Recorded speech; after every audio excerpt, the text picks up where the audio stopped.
I am a type A, I'm a planner, I'm a ducks in a row kind of girl, do things more inside the box than outside the box. So I think the journey that God had for me was honestly exactly what my heart needed. I had no idea it was about to hit me. Everything on paper looks fine. And so you guys are diagnosed with unexplained infertility. Lord, what is the deal? Why the waiting? I was really trusting in the statistics and really finding hope in the statistics. I think so often when we ask God why, what we're really asking is, God, change my circumstances. Hey, my identity doesn't come from the gifts, but it comes from the giver. Dear young married couple, you're in a busy season of your life. You're probably working and involved in ministry. On top of that, you might even be parents or students. You're maxed, but you really want to stay connected in your marriage. And that's why we're bringing this podcast to you. I'm Adam King. And I'm Carissa King, and we work with busy couples just like you in our counseling office here in Sacramento, California. We also work with couples all over the world through online counseling, and our couples are really just looking for ways to communicate with each other more effectively.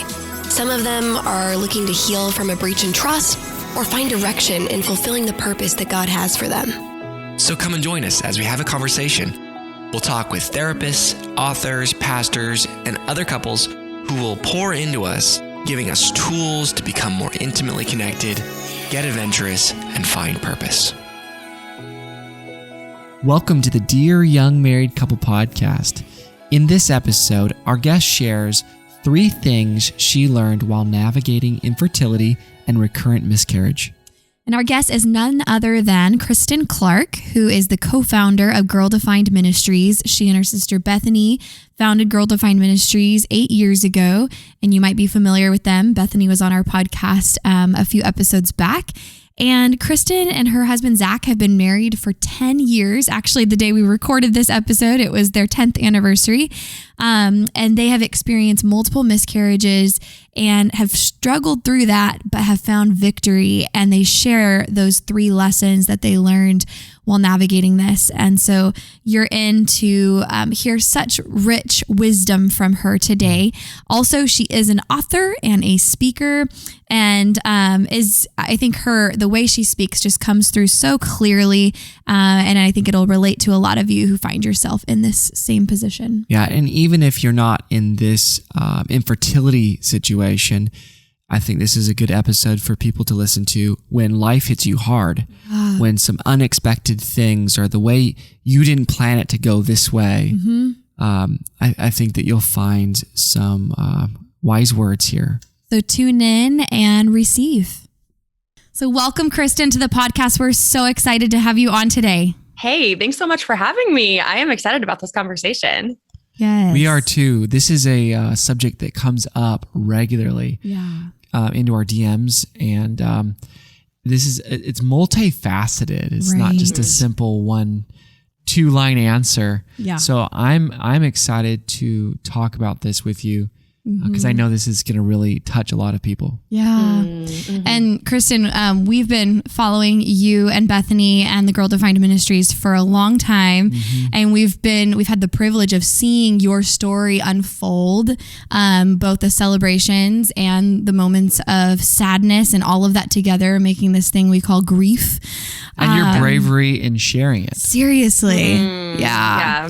So we'd love to start with maybe just sharing your story of infertility, maybe starting back to when you didn't even know, if you remember that point in time when you didn't even know that you were going to struggle with infertility. So maybe rewind, take us back. Well, it's funny because I'm from a really big family. So there are 8 kids in my family, and we always jokingly call my mom the birthing pro because she was like home births, no epidural, cranking them out. And I just always assumed, literally like me. She was a birthing pro. I mean, she just crushed it. And I'm the oldest daughter, very similar to my mom in a lot of ways. So I just always assumed I would have no issues ever. Like when I got married, like getting pregnant, I would easily be able to have as many kids as I wanted, and I just imagined this perfect life with my children that were mini copies of me. And, it was honestly, like a very self-centered perspective of my future, but it was just like, oh yeah, this is how it's going to work out. I'm going to get married young to my dream husband, and life is going to go exactly the way I planned. I am a type A, I'm a planner, I'm a ducks in a row kind of girl, do things more inside the box than outside the box. So I think the journey that God had for me was honestly exactly what my heart needed. I had no idea it was about to hit me. So my husband and I met, and we were friends for a few years, and that's a whole nother story. He finally spoke up and just asked me out after years of me like, what is your issue? But he was just trying to get prepared on his end. He's like, I'm trying to finish college and like save some money. So he was being really intentional. I just didn't know it. So I'm like, either he's really mature or like really dumb, like one of the two. It turns out he was really mature. So he asked me out. We get married. Yeah. And actually it was, today's our 10-year anniversary. So happy anniversary. Excited. Thank you. 10 years, a whole decade. So how old were you when you got married then? So 24. 24. Okay. Which means I'm 34 now. I was just looking at photos earlier, like you post a little Instagram anniversary post, and I did some photos from the past 10 years, and I was like, oh, wow, we were like babies, like our love has grown by tenfold, and our weight, I think we've gained at least, 10 pounds each too. When you look at those early pictures, like, oh man, we were a lot skinnier on our wedding day. Anyways, we got married. Babies, yeah. Little babies. We thought we were so old, but we get so married. Mature. So, we knew we had it all figured out, planned. But yeah, we got married, and we were just open to having kids whenever. So we didn't go on birth control. We weren't preventing. We were just like, yeah, it'd be nice to have some time to establish this marriage and just figure out life as a married couple, but we're just going to leave it up to God. Like if he wants to give us kids soon, great. If not, that's his plan, his prerogative. That's of course what I was thinking in my heart. But we all know, like, if you don't intentionally prevent, you typically like get pregnant. And so I just assumed that it would probably happen fast. And we were excited about that. We were excited about having kids young and kind of growing up, like having lots of energy to take care of all of our perfect little kids that we imagined. And, the first year went by, nothing, like no pregnancy. And I just thought, oh, wow, this is the Lord giving us the time that he knows we need to really build a good foundation for our marriage. Thank you, Lord. And I just felt so surrendered, like I was trusting him, and life was just great. I mean, I remember thinking honestly, like, wow, life just feels so perfect. Like around our 1-year anniversary, like it almost feels too good to be true. And then the second year hit, and people started asking, like people who knew we weren't preventing, like, hey, so are y'all thinking about having kids soon or kind of waiting a while? Like they were kind of probing, and I was like, well, we're just open to whatever God's plan is. But it really, at that time, after our 1-year anniversary, I kind of started like wondering, like, that's kind of interesting, that we didn't get pregnant. I wasn't really concerned yet, but I just thought, that seems kind of long, like a year. And so I went to Dr. Google, to try to do some research and just figure out, like, maybe this is normal, maybe it's not, I don't know. And everything I read said, if you're trying for a year and, if you're not preventing for a year and you don't get pregnant, then maybe you should seek fertility, like some fertility specialist or some, doctor or something. And so I was like, what? Well, we haven't technically been trying, so that doesn't count for me. We've just been whatever. Okay. So I was like, well, maybe we should try and then give it like some time. Track and do it in the window. And we weren't even, tracking or anything, because we were just like, whatever. And so then I kind of told Zach, like, hey, maybe let's try to time some things and just see maybe what happens.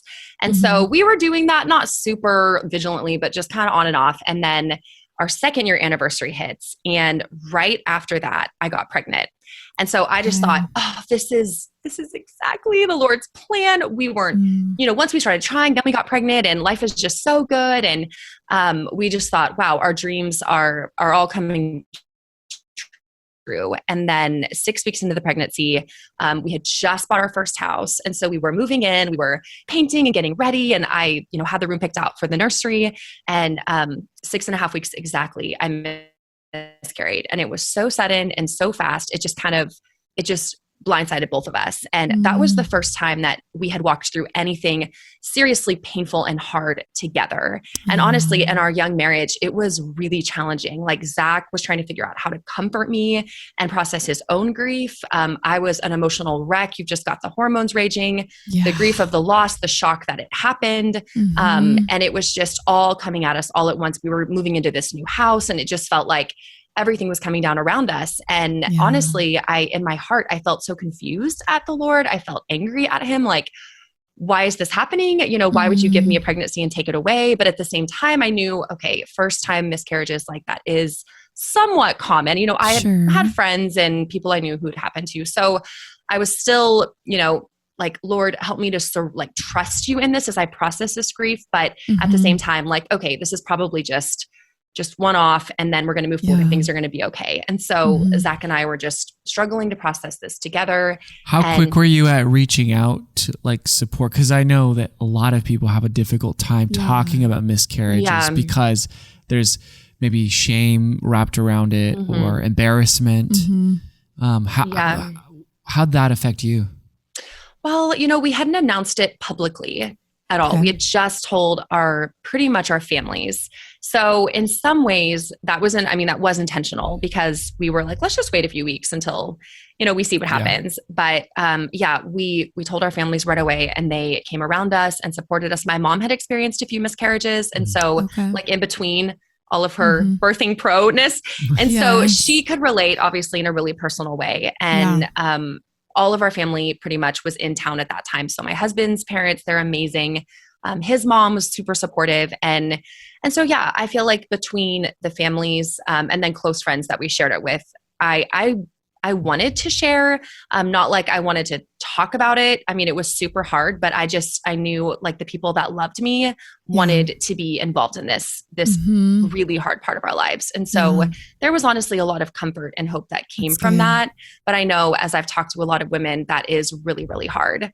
And I think even the way that a man and a woman grieve differently and process miscarriage differently, a lot of women I've talked to, they've said it was really hard for them because their husbands are a little bit detached from it because they're not physically carrying the pregnancy. They're not physically experiencing the miscarriage. And so I did find a lot of comfort and support through sharing it with other women, like my mom, my mother-in-law, close girlfriends, my sisters, because even though Zach and I were walking through it together, I just found that there were things he was really struggling to relate on. And the way he was grieving was just more of a man style, versus a woman style. And so we even had to work through that. Like at one point I asked him, like, is this even hard for you? Cause you seem like you're taking it really well. And he's like, I'm grieving differently. And I was like, yes, okay, he is grieving. It just doesn't look like the way you're grieving. Yeah. And so that was kind of eye-opening for both of us. And so, I am grateful that I reached out, and I encourage women all the time, do not walk this alone. Do not believe lies about, just lies of shame. Like this is somehow your fault, or, I'm broken, or my identity is wrapped up in my ability to conceive and give birth. Like, just don't buy into those lies and isolate yourself. You need to reach out and have people speaking into your life, praying for you. So I was so grateful to have that. But so good. Time goes on, and 6 months later, we get pregnant again. And I thought, okay, Lord, this is it. This is the one that's going to stick, and of course I go to Google again, and everything on Google says, 2 consecutive miscarriages. It's super rare. Only like 2 super tiny percentage of women will ever experience 2 back to back. And so I think in my heart, I was really trusting in the statistics and really finding hope in the statistics. But at the same time, I was thinking, okay, I need to be surrendered. Like I need to trust God with the outcome because I know that anything could happen. And I thought I was really surrendered. I really thought I was trusting the Lord. Zach and I were walking much more closely through it, knowing every day felt like a victory. Like, okay, 4.5 weeks, 5 weeks, it was like, okay. And then we hit 6.5 weeks, and I kid you not, the exact same thing happened, in the exact same way. But this time we were kind of prepared. So he zoomed me to the doctor. They did ultrasound, and they said, wow, you are bleeding, but everything looks fine. The heartbeat is strong, and just go home and rest, like just take it easy for the next few days, but everything's probably going to be fine. And it was later on that night, like around 10:30, that the miscarriage happened. And so it was kind of like a double jab because I felt for sure like something was wrong, but then the doctor said it looks good. Yeah. Such a roller coaster of emotions. Such a roller coaster. Yeah. So then here Zach and I were again, and it was the day after Christmas that we had found out. And so it was early on in January, and it was just, again, like, Lord, what are you doing? Why? Why a second time like this? From a human standpoint, this makes no sense. Yeah. Why do you have us walking through this? I was trusting you. I felt like I was surrendered. We're trying to walk in obedience. You know, you start to just question everything. Yeah. And looking back on it, and Zach had made a comment much later on. He said, you know, I think so often when we ask God why, what we're really asking is, God, change my circumstances. We're not really wanting an answer as much as we're wanting him to change the circumstances. And that was so true. Because even if God said, well, here's why, here are all the reasons, and that's not going to satisfy me. I'm going to still, no, just change this. I don't want this. And so Zach and I walked through the same process of grief again. And we hadn't shared it publicly yet either. We were even more gun shy this time. Like, let's really wait a while. So our families came around us again. And the second time I did feel like, okay, I now fall in that very small percentage of women who experience back-to-back miscarriages. So something must be really wrong. Because up until that point, people had still said, this is common, this is normal. Oh, everyone. So many people. Yeah. All the friends that had miscarriages were sharing their stories. And we hadn't shared anything online about the first or the second one. Yeah. And you were starting Girl Defined right around this time, right? Like 8 years ago. Yeah, it was. Oh, that is crazy. I didn't even think about that. So Girl Defined would have started, right around that time. I think it was maybe even the following, like the fall or the next year. Yeah. So that's actually a really crazy kind of side story, is that and this is, you know, God has his ways, but if the pregnancies had, or at least the first or second one had come full term and everything, I truly don't think we would have started Girl Defined, because it happened out of me being married without kids and having a lot of time to just plug into ministry and kind of figure out what I wanted to do. And my sister was walking through a long season of singleness. God wasn't bringing her a husband. And it was through those seasons that we put our heads together and really felt called to start Girl Defined. But you know, if things had been different, I don't think Girl Defined would be here. And so as much as I don't want that pain and that grief, it's part of God's story, and he was working something bigger. And so seeing what he was doing through that, even glimpses like, wow, God, that wouldn't have happened. But it was like through the pain that you brought beauty. And so it's just trusting him, knowing he's working bigger things, even though we don't always see, sometimes never see. Good. So yeah, that put us on go ahead. I was going to say, as you're sharing your story, I'm hearing lessons coming from it already. And I know you have 3 lessons that you learned while navigating infertility and recurrent miscarriage. Maybe as you're sharing your story, you can start sharing with us what those 3 lessons are. Yeah, totally. Well, so after the second miscarriage, that's when I really started examining my heart. Like after I processed the grief and just figuring out like, wow, Lord, how do I trust you? I thought I was surrendered, but my faith feels so weak, so little. And I started to see this pride in my heart of I had my plans, I had my ways, and you know, why isn't the Lord determining my steps? You know, like in scripture, it tells us he determines his steps, but this is my plan and my plan's a good plan. And so I would say the first lesson that God taught me through the loss, the pain, the grief, and really just my life going in a completely different direction than I had imagined was that God was teaching me to humbly submit my life story to him and to trust him with the plan he had for me. And, you know, that's so easy to say for any one of us, whether we're single or married, or even our marriage isn't turning out the way we'd hoped for, or family issues, or we're in that season of singleness, or we experienced divorce. It's like, Lord, this is not what I ever imagined would happen. And so really humbly submitting to the Lord and asking him to help us trust him. And that is just the hardest thing. And really for me, there was so much pride that I had to bring before the Lord over the next few years and just again and again, like confess that to him and say, Lord, help me to be humble before you. You are God and I am not, you know best. I don't know best. And that was a heart posture that I was continually striving after because we started pursuing fertility, just not treatments right away, but just going in for some diagnostic testing, like what is happening with my body. And maybe I have an issue. Maybe Zach has an issue. We didn't know. And so we went through all of the recommended preliminary diagnostic testing, got everything done, you know, and it takes a few months. And at the end of it all, they said, well, you know, everything on paper looks fine. And so you guys are diagnosed with unexplained infertility. And we were like, After all that is the that. most. And I know it's a percentage of women who have infertility. That's the diagnosis they give because they can't find a reason. Everything looks fine. And still to this day, you don't have still to this day. reason. Yeah. I mean, there's things they could point out to say, well, maybe it could be this could be a contributing factor, but a lot of women get pregnant just fine who have these numbers in this place or, this issue, which is really minor, but maybe it is, but maybe not. And so still to this day, and, Zach's perfectly healthy on paper too. And so we're like, okay, Lord, it was like another level of almost praying for a problem. Like, Lord, can you just reveal what the issue is? Yeah. And even in that, it was that humble posture of, okay, Lord, you're not even giving us answers from an earthly perspective. Like, what's going on. You have your reasons for this, but from an earthly perspective, it's undefined, it's unexplainable. And so trusting God with that. And, Zach and I, I was just going to say, it's interesting. I think observing people's life, what does trust look like? Yeah. When we're looking at someone and they are trusting, what does that look like? Because we know that trust is an active thing that we do. Yeah. It's not a passive thing, right? So I just was reflecting on, as you're telling your story, you have all of this gut-wrenching stuff happening and confusion, and Lord, help me figure out this, my pride and my expectations and all these things that are coming against you.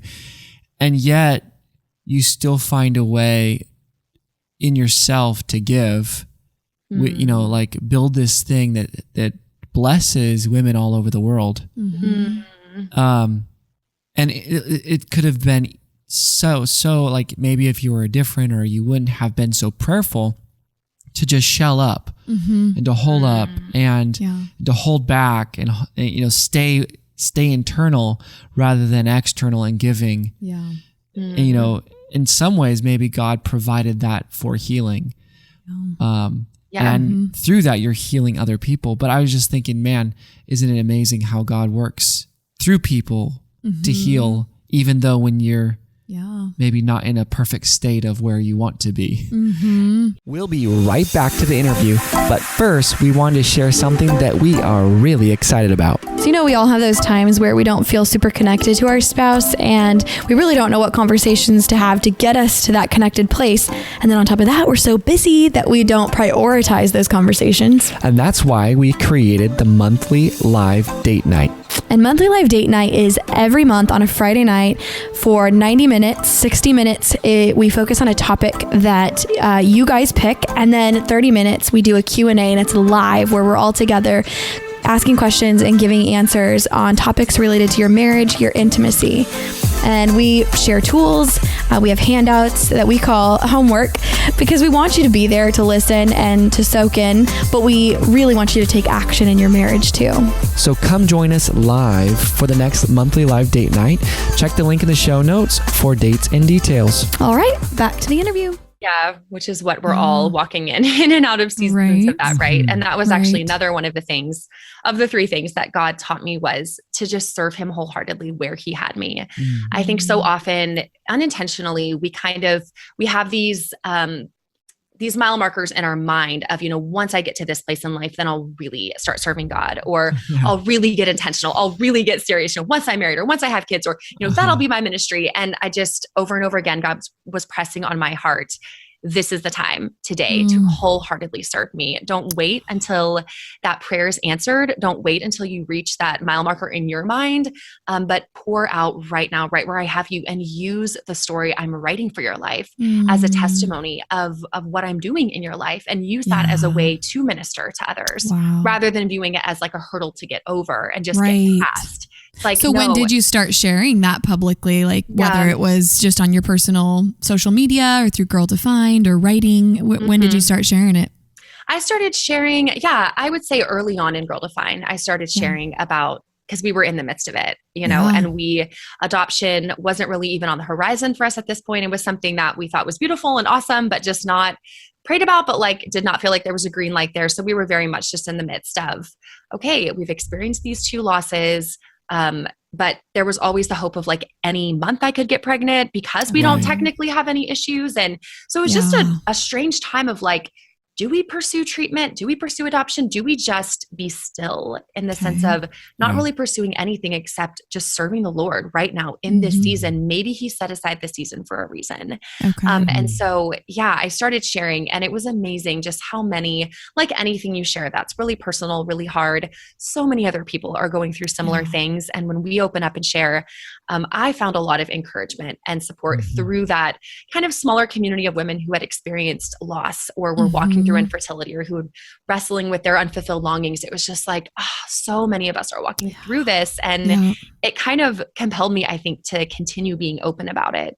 Just because I was being so encouraged, and I saw the encouragement that was coming from just having this conversation online with women. And Zach was brave and came on with me and did a few YouTube videos kind of early on too, which he's not big into like the YouTube videos and stuff. And so I was like, please. And he's like, okay, let me come on and share like the most personal thing in my life. Sure. Great. With the world. But I was, he saw the bigger vision of why it was really helpful to share for both of us. And and so he was a part of some of that too, which was awesome. And I'm just so grateful for his openness and willingness to be a part of it publicly. Because he's not really like on social media or anything personally. So time goes on, and we decided to pursue some fertility treatments. They didn't work. They were just very basic. We didn't do anything too extreme. We were just like, okay, let's try this. And then we just didn't really have a piece about moving forward, just the cost. And I know every woman's journey is so different. I don't know moving in the future if we'll pursue anything, but at that season of time, maybe it was like around 6 or 7 years of marriage, maybe 6, and it didn't work. And we just thought, we both had such a sense and just felt like the Lord was pressing us to just serve him where he had us, to not try to force anything, but just to trust him and to be free to serve. We had so much time because we weren't running around chasing kids, right? That we were just married, and we could pour out. We joined a church plant, and Girl Defined was taking off, and the Lord was providing so many opportunities through that. And so looking back, I'm like, wow, God, you really in so many ways had us in that season. Wrote a couple books. Wrote a couple books. And and the Lord he knew the whole time, but it's so hard when you want what you want and you're just like, Lord, what is the deal? Why the waiting? And so time went on, and then around, I think it was 8 years of marriage, I suddenly got pregnant out of the blue, which was so shocking. And Zach and I were totally like blindsided, but excited, like, wow, maybe this is finally the one. And the pregnancy seemed really different. I made it past 6.5 weeks, which was like the biggest milestone. I was like, if we can make it past 6.5 weeks, I feel like we're going to be good. 8 weeks, strong heartbeat, everything was great. And then, around 11 weeks, I just felt like something was off. I felt weird pain and just some bleeding. And I was like, this is not normal. Like I need to go in and just figure this out. But, we were hopeful because when you research online, it's like, so many opinions and, it could be something simple or it could be something complicated. So we went in so nervous. And I just remember thinking like, if this is going to turn out bad, I don't even know how I'm going to like move past this. And so we went in and had the ultrasound, and the doctor just got really quiet. And as soon as she was like looking at the screen and not saying anything, I was like, I can't even handle this. And so she said, I'm so sorry, but there's no longer a heartbeat. And Zach he was standing next to me, just grabbed my hand, and we just sat there, or I was sitting there, and we were just in silence, like crying. And she said, I'm so sorry, I'll give you guys some time. So she left, and we just both sat there crying. And I was just thinking, it was like someone had stabbed me so hard in the gut. And I was like, I don't know how I'm going to get through this. Like, this is so shocking. I couldn't even believe that it was really happening. So we went home, Zach took off work and I took off work, and we just took some time to grieve and process. And it was at that time that I felt so like numb spiritually. And I never felt this way before in my Christian walk, just so numb. Everything felt so dark. God felt so far away. And I didn't even know how to think. I didn't even know how to process. I didn't even know, like, it was just so much harder than even the first two. And I think just because I was so much further along, it had been so long. I felt like all my hopes and dreams were now all coming to the surface after I had kind of laid it to rest a little bit in some ways for the past 5 years. And so I just told Zach, I said, I need some spiritual like input. I need to know how to even think right now, because I don't even know. I don't even have the thoughts. And I know my thoughts aren't going to go in a good place if I don't have something. And so he just he just got online and looked up actually an article by John Piper, and it was literally like all about what to do when you're walking through the darkest moments of grief. And it was the most incredibly helpful article, which led us to a book called Therefore I Have Hope by Cameron Cole. And it's the most incredible book. And so we ordered it instantly. It came in Amazon Prime, the next day, and we just started reading it together, like chapters at a time. And his testimony is one of losing a child, an actual, couple years old child. And so just shocking suddenly. And just how you find hope in the midst of so much grief and loss. Like, what is God's character? Who does he say he is? What does he promise for us in the midst of grief? And for me, having just someone speaking truth, even through a book, it was so life-giving for me. But the thing I would say that helped me the most in the deepest, darkest part of my spiritual walk was I started doing a 30-day, I guess, like a prayer, not a prayer journal, but 30 days of praying through the names and attributes of God, because I felt like I said, God was so distant, so far away, and I was forgetting his character. And I was really viewing him through the lens of my circumstances and just through the lens of my grief and my loss. And he wasn't looking very good through that lens. Like he wasn't looking like a very good God. Where are you, God? Yeah.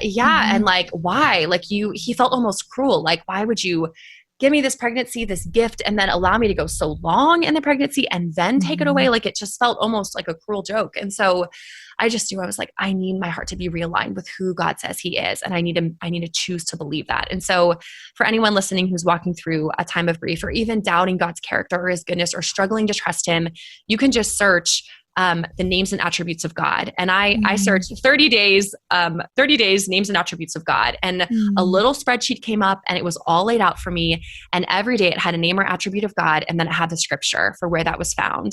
And I just used that for 30 days. And I would look up that scripture and I would pray that name or attribute. And I would just say, God, help me to believe this about you. This is who you say you are. And I am telling you, after 30 days of doing that, my heart was revived. Still grieving, obviously, still for months to come, but just that, like, I needed that hope. I needed that truth. I needed that revival in my own heart. So, and I love that you and Zach endeavored that together. Like he was the one that looked up some support materials to help you. And you said, I need a spiritual, quenching of my thirst right now. And, he came alongside you in that. And, it sounds like even though you coped differently with each miscarriage, each loss, this one was one where you said, no, like I have to align myself spiritually. And that's, who knows what would have happened if that didn't happen. Where would you be spiritually? I could see the spiral happening. And it was kind of scary for me because I, Girl Defined, I'd written multiple books and had been walking with the Lord for so long and felt like I was a strong believer, in that sense of like, felt like I had a strong relationship with the Lord. And so it was kind of scary to be feeling so much of that, of just that darkness and that spiritual numbness, and for the Lord to feel so almost evil in a sense. And I just thought, wow, my heart is going to some dark places. I need some hope and some help. And it was the best thing I could have done. And I go back to that sheet. It's like a little sheet that I printed out and I keep it in my Bible and I look at that sheet because it is for any season. It's so good, but definitely. Well, and it represents so much too. Victory. Yeah, it does. So the last thing I would share, as far as application, the third thing and it almost feels like an oxymoron, but it was really trusting that God's plan is good, that his plan for my life is good, for Zach and I together. Even not that he delights in death, obviously, or miscarriage. Those are all hard. Those are broken. That's brokenness that comes out of the result of the fall, right? Of our broken world. These things didn't exist prior to sin, and the brokenness we face. So it's not that God delights in it, but trusting that his bigger plan for my life, through the valleys, through the mountaintops, the good, the bad, the grief, the joys, that he is working something that's greater for his glory and for my good, and trusting that his plan is good, even when I can't see it. And, just believing that and holding on to that. And then looking back now from a vantage point of 10 years of marriage, still don't have answers about the infertility, still don't know what the future holds, if I'll ever have a biological child or not. But there's so much hope in my heart because I see what God is doing in so many ways. I see the beauty that he's brought from the brokenness, the sanctification he's done in my heart, the ways that he's strengthened my faith and drawn me closer to him, honestly, in ways that only grief and loss can do. Because we cling to the Lord in a unique way through those seasons, and he draws near to us in a unique way. And so as much as I'm like, I don't want that, I look back and I can truly say, thank you, Lord, for the journey that you've had for me, for the story that you've written, because I've seen your goodness in ways I don't think I ever would have. Wow. That's beautiful. And clearly coming from a place of humility. You can tell that you've done the grief work, the spiritual work to humbly say what you just said. Yeah. Only the Lord. It's beautiful. I'd be toast without him. this type A personality without the Lord, it would be a bad scene. To kind of ask you a couple of just real and raw questions, you've mentioned some healthy coping skills that you used in a very spiritual sense as well. Were there ever any unhealthy coping skills that you used where you found yourself turning to emotional eating or social media or anything that you're willing to share where you're like, man, I was not in a good place? I think early on, each miscarriage was a little bit different. The most recent one, that for sure, I saw some just wanting to completely distract myself. Like, I don't even want to process this. I knew I had to walk through the grief. I knew it was healthy to fully stare the grief in the face and say, this is real. I just lost my baby. I have to face this reality and I need the Lord to help me do this. I didn't want to stare into it. I wanted to just distract myself and just move on and be busy and not think about it, not process it. That was like my go-to. Busyness. And I saw that tendency. Just filling my mind and my life with everything except having to really process it. And I would say that was more after the initial gut punch. Like once I had processed maybe the first week of like, wow, this really did happen and I can't change it. Like I can't reverse this. I can't go back. That's when I found myself wanting to, I think, just almost try to forget about it. But was the darkness then that you talked about, was the darkness the result of looking it straight in the face? Was the darkness when you said you felt distance I was feeling from God? Yeah. Honestly, I think the healing came when I looked it straight in the face. I think the darkness was there when I wasn't looking it in the face. And then once I knew, and it was through that book, Therefore I Have Hope, that really encouraged me to look at the grief, to look at the loss straight in the face. That's when I faced it. That's when I really fully acknowledged it in my heart and in my mind and really accepted it in a lot of ways. Like, this is what happened. I have to accept this. Like, I don't have a choice if I just keep ignoring it. I'm never going to be healed. I'm just going to carry this weight with me for years to come. Like, I have to address this. So I think the healing came when I really fully took time to look at it in the face and process it. So good. Yeah. Were there ever times when, I know you're comfortable talking about sex, you wrote a whole book on it. were there ever times when, sex meant trying for a baby and then you had a miscarriage and then you had to like redefine what sex was for you guys? We get these questions a lot when we're talking about, sex after babies. We have a workshop coming up on that and people flood in with, what about sex after miscarriage and how do we navigate that? Can you share some wisdom with the ladies who are inquiring about that? Oh man, I jokingly tell people that, people early on were like, oh, are you guys trying? And it was like maybe 5 years into marriage. I'm like, we've been trying pretty much every day since we got married. Like we're never not trying. Okay. Like it's just not working. But yeah, that was something Zach and I really did have to work through, especially after the first 2 miscarriages early on. Because we were like definitely trying, but we didn't want our sex life to be all about every month we're trying to time it perfectly. But we still wanted to time it because we were wanting to get pregnant and have children. So it was like this weird tension of how does this not become just so robotic? Like, okay, today's the day, I got to check it off. And so I'll be honest to say there were many months where it was that, I remember one time we had a big old argument and we were both really frustrated, but it was the day, like we had to try. And so I just remember telling him, I was like, look, neither of us are very happy right now, but we just have to make this happen. And so I said, we need to set aside ourselves and just do this for the children. Do this for the children. Oh man. And thankfully we didn't have too many like that, but there were some funny times where I was like, this is probably not how it's supposed to be. So we did have to grow in that. And although we wanted to be intentional with the timing, and even to this day, it's like such a habit where he'll say like, oh babe, is it about that time? And I'm like, oh, I think it's tomorrow. We've just been in this for so long that you still track every ovulation. Yes. And it's just, I just know my body. I know when the timing is. And it's funny, but we had to be really intentional to keep our marriage like spicy and fun, and for it to not just become this rogue, like, okay, every month, like do the thing. And that's been good. I think cultivating friendship in our marriage outside of the bedroom, and then keeping the spice in the bedroom. Just being intentional to keep it fun and spontaneous. And like, oh, tomorrow's the night. Okay, great. Exactly.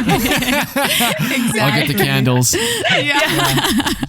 That's so good though. Like we've heard from, obviously a lot of people, working with people where it does become robotic and there does start to become, I'm feeling used. I feel like a donor rather than like we're keeping our marriage alive and enjoying it. It's like, okay, it's time for you to show up sort of thing. Yes. And so that's really helpful advice, I think, for people in that stage where they're trying to get pregnant, but don't forget the spice and don't forget the friendship. Cultivating the friendship outside the bedroom. That's so key. Yeah, that's been, I would say, looking back on our 10 years of marriage, the number one thing is as we've been intentional to cultivate friendship as if we were still dating, like taking an interest in each other's interests, doing things that we enjoy together. We both love camping, like going camping, having fun, laughing. It's like so much of life can become so routine, especially in marriage, you just forget to even like enjoy each other's company. And so the friendship, as we've cultivated that and been really intentional, that has directly impacted the bedroom.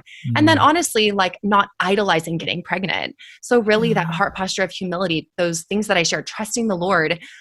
When you idolize pregnancy so much, it does affect the bedroom. It does affect your sex life because you become obsessed about getting pregnant, that everything has to happen and be perfect. But when you're surrendered and you're trusting the Lord, you're like, yes, God, we want this good gift, but we trust your timing. And then you don't become so obsessed about everything having to be perfect, as far as the timing goes every single month. And then it just, it kind of steals the joy. So it's a work in progress though, for sure. Oh, wow. Wow. And thank you for sharing all of this. This is so helpful. And I think that it's really great guidance, even though they're principles, but it's a powerful story that I think that you've walked through with. This is how we get through something like this. Right. Through the grief, through the frustration, through the wondering. But you could still come out the other side with healing, like with a positive attitude toward God. Still trusting. So tell us the latter half of your where you are right now. Yes. Yeah.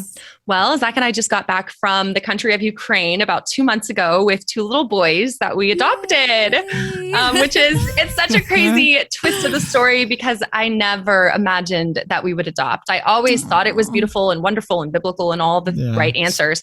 But in my heart, I just thought, oh, that's probably not the path we're ever going to take. And so for God to give us just the peace and his plan for us, and then to redirect our steps toward international adoption, which is a whole nother story about how we ended up in Ukraine. But just, we brought home 2 boys, they're brothers, ages 10 and 6. And so we went from 0 kids for 10 years to 2 kids that are older and like fully doing all the older kid things. They don't speak English. They only speak Russian. Oh my So how's your Russian? We говорите по-английски. Hey, there we go. Way more than me. I asked, do you speak English? That was one we had to learn in Ukraine, like walk up to a coffee shop and they'd, say something in Russian. And we're like, вы говорите по-английски? Like, oh, no. They don't, most people don't speak English over there. So it was interesting, but we're learning. And, every day the boys are here, I feel like they pick up on English a little bit more each day. But we do a lot of charades, a lot of Google Translate. And what a journey. Wow. I mean, adoption in and of itself, international adoption adds another layer. But then the language barrier. Yeah. You guys are, I think you said it earlier, you guys are definitely in the process of sanctification. Yes. It has been a wild ride. And Zach and I get in bed at night and almost laugh sometimes at the day. Just like, what is our life? Like, this is crazy. This isn't anything we ever imagined, but we love it. Like, we are fully embracing it. Wow. So yeah. And just God's plan, like we were open to boys, girls, we were open to 1 to 3 kids, ages 0 to 10. I mean, we were just kind of open to all the possibilities. And so God provided these 2 brothers, and they're energetic and keep us on our toes. And we love an active lifestyle. So they just fit right in, and we have lots of family in town, and everyone's just fully embraced them. So we're learning about how to be a family. Wow. Beautiful things happen when you learn how to trust. Yes. Amen. Yeah. I loved seeing the pictures of your family, your new family on, was it like right around Mother's Day, right? When you posted it? Yeah, I announced it on Mother's Day, which was kind of a last minute decision, but it was fun. It's like, this is really sweet. Wow. Oh. Well, Kristen, tell us about your newest book, devotional, Shine Bright, because I think that will certainly help a lot of ladies who find themselves in the middle of grief for whatever reason, whether it's miscarriage, infertility, or other journeys of grief that we tend to go through as women. But talk to us about Shine Bright. Yeah. So Shine Bright, 60 days to becoming a girl defined by God. So it's just a 60-day devotional, and every day is just a nugget of truth about what it means to be a girl defined by God. And in my journey, I went through, like we said, so much sanctification and finding my identity in so many places that are good. Like, oh, motherhood's a good thing. Okay, marriage is a good gift. Oh, getting pregnant's a good thing. But my identity was in those things. They were becoming who I was, chasing after them. And so just really learning, okay, my identity doesn't come from the gifts, but it comes from the giver. My identity is in Christ. I'm a daughter of God first and foremost. And he calls me to walk in that. And I can be fully fruitful, serving him, building his kingdom right now. And so the 60-day devotional is for every woman who just needs that daily encouragement, that reminder of who she is in Christ first and foremost. And it's just really practical, really fun. We share all of our crazy stories just throughout it. Bethany and I wrote it together, so they can find it at girldefined.com, or we're on all the socials.